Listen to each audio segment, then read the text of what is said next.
Welcome to Blizzard Fire. We hope this video helps fire up your solution. In this video, I will explain how to create a Schwab account. To begin, you will need to gather a few essential pieces of information. This includes your social security number, employer details, and your current bank account information. Having these ready will streamline the entire application process. It typically takes about 15 minutes to complete the initial setup online, ensuring a smooth start to your investment journey. Let's get started right away. Schwab offers a variety of account types to fit diverse financial needs. For personal investing, an individual brokerage account is a common choice. If you are planning for retirement, consider an individual retirement account, or IRA, which provides potential tax benefits.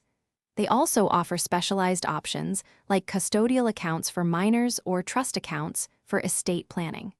Choose the one that aligns with your specific financial objectives. Once you have chosen your account type, the next step is to complete the application.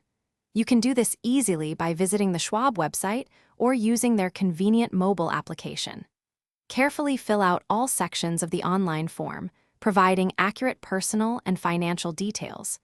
It is crucial to review everything thoroughly before submitting to ensure there are no errors. This helps prevent any delays in opening your new account. After your application is approved, it is time to fund your new Schwab account. The simplest method is to link your external bank account for electronic fund transfers. You can also set up direct deposits or roll over funds from another investment institution. Once your account is funded and active, take some time to explore Schwab's extensive range of investment tools and educational resources to help you manage your portfolio effectively. Thanks for watching. If you found this helpful, don't forget to like and subscribe.